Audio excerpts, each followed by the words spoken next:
different would be to the three others? Well, thank you, Jorge.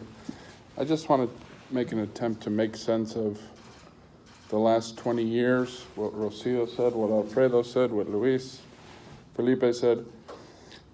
I'm one of the new faces at Philip Morris International. I just started in July. I come from the United Nations. I worked at the UN Global Compact. And since this is off the record, I want to do a little constructive criticism of my own company, the new company I work at. In 1999, UN Global Compact was born. Kofi Annan went to the World Economic Forum in Davos and basically said, these are the universal principles of the UN. From the 1990 conferences, which, as many of you know, became the Millennium Development Goals, which are today the Sustainable Development Goals. And what Kofi Annan said was, we're the governments of the world. We can't do this without you, corporations. And he gave the speech, and everyone clapped. And then, like good companies, like you are, good corporations, good corporate citizens, CEOs went up to him and said, where do we sign? Kofi Annan said, what do you mean sign? He said, how do we join? He said, this was a speech, it was an idea. Hence, the Global Compact was born. Fast forward 19 years, I never thought I'd find myself at a company like Philip Morris International, but it's the flip.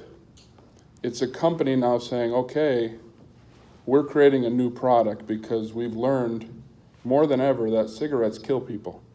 I mean, I go to the U.S. Chamber of Commerce in Washington, D.C., and I see other ambassadors, and they say, why would you work for Philip Morris?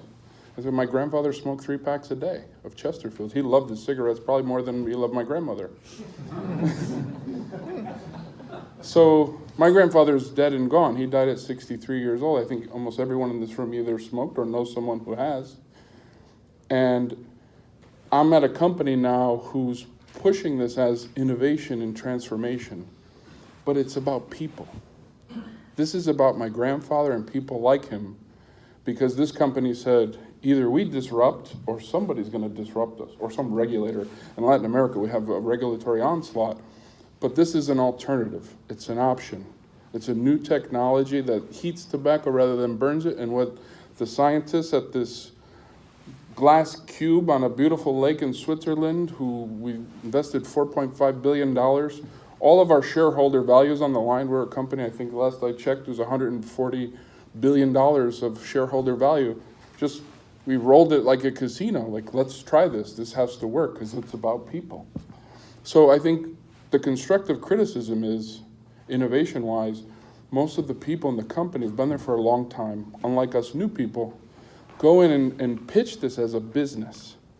But this is a social solution brought to bear by a company. It's a business solution. So we can look back at Kofi Annan and say, okay, we're the companies, we're taking the social dimension. We're leading now, and now we need you.